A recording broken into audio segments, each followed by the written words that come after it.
Let's go to Robert in San Diego. Hi, Robert. Good morning. Thanks so much for taking my call. Sure. I've been so troubled by the Equality Act since I've been reading about it.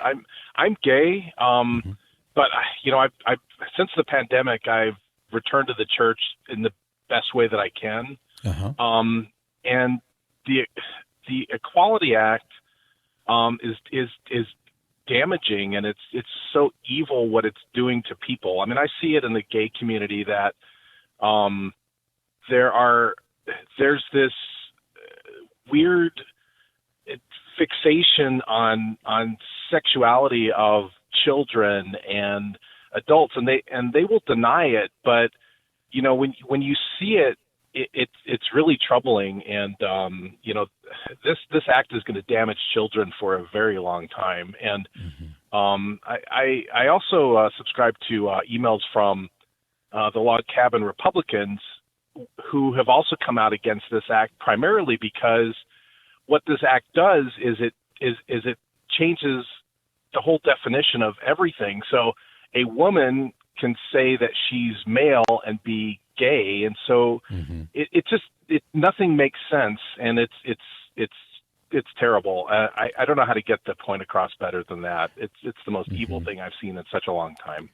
What is the, to the extent that there is discussion about it in let's say, for lack of a better term, in gay circles, and maybe that's not the best term, but however you would put it, what is the reaction of people in general in that community to the so-called Equality Act? And can I ask, let me ask the question with one little addendum here. The addendum is Sure. that, being gay, or let's just say homosexual, whatever the term is that people want to use, means that you're attracted to the same sex. So whether lesbian or gay. But if the Equality Act goes into force, it basically obliterates any reality, any recognition that there are things like male and female. And in which case, like I was asking the lady I was speaking to a minute ago, how do you define woman? She just simply wouldn't go there. How do you, I'm not even sure how to ask you the question, but I mean, what's the sense that you get from people in that community as they consider this, or are they even aware of it? I wished I could say.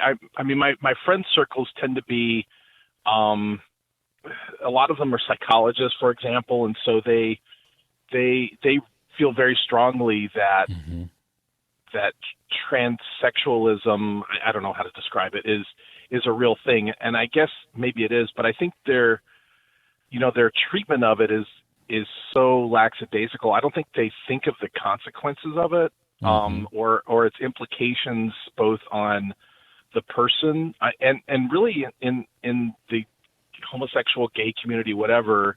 You have to toe the party line and accept it. You can't I'll bet. think outside the box. So it's very troubling. I don't talk about these topics with friends very specifically because it's problematic. But they would.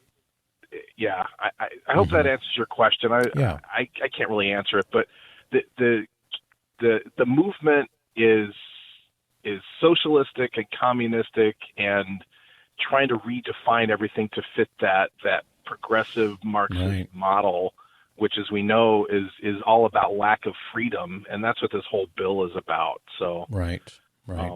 I thought I would provide my insight. It's so troubling. I heard the woman earlier who couldn't define a woman. A male is male and a female is female, and God created them that way. If people feel they think otherwise, then that needs to be addressed. And like the bishops say, the dignity of the person is different than treating somebody for how they feel. Your example of the teenager, I thought, was a really good analogy to help me understand it. We would never tell a woman who feels like she's fat, even if she's not, say, well, then you think you're fat. That's doesn't make any sense. It's not logical. It's also a break with reality. So in her mind, she may be convinced and seeking to get less fat or to slim down, but we know, objectively speaking, that girl is in danger of death because her body can't withstand that kind of weight loss and still survive. And so the idea is to try to give her help. But now with the Equality Act, you're not even allowed to say that publicly, or you will be charged with a hate crime, or you'll be, in the world of sex anyway, you will be deplatformed, or your career will be canceled. It's very dangerous. Yeah, it is. I'm scared. In my workplace, I treat everyone with respect, no matter what. I don't care. To me, it's all about getting the job done. But I'm scared that if I ever said anything publicly about my beliefs or values, that would impact my job. And that's what people don't realize. It's this silent, underwritten, they call it cancel culture, but it's more than that. It's we have freedom to say things individually, but not freedom to speak publicly. That's not freedom, in my opinion. And, it goes beyond, you're right about all that. It goes even beyond that, Robert, because now if, any woman or girl is going to be in the position, if this passes, and I suspect it will, these women will be women and girls will be in the position of not being able to prevent a man who claims to be a woman from entering into, like Mary Rice Hassan was saying, into fitting rooms in clothing stores, or bathrooms or shower rooms in schools and things of that nature.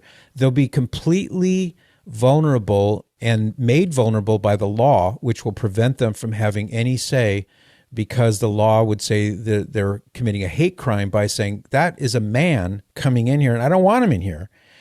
And you can only imagine the kind of crimes against women and children that will ensue in some instances. So it's a dangerous situation, among other things. It is. I'm very happy you took my call. I mean, there's even the abortion angle. It's just terrible. The whole thing.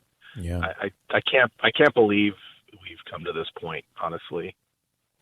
Well, before I let you go, Robert, and I realize I'm prying a little bit, I hope you don't mind, but you mentioned that you've come back to the Catholic Church. That makes me very happy to hear that. Thank you. Let me just say, I'm crying at the moment. It's really been eye-opening for sure, and it's nice to have that eternal focus as opposed to just focusing on the world. So I'm still learning how I fit in with the church for various reasons I don't want to go into. But I don't ever feel I've never felt not welcome to the church, and I've never felt the Catholics I've ever dealt with have been nothing but loving and compassionate to anybody of any sort.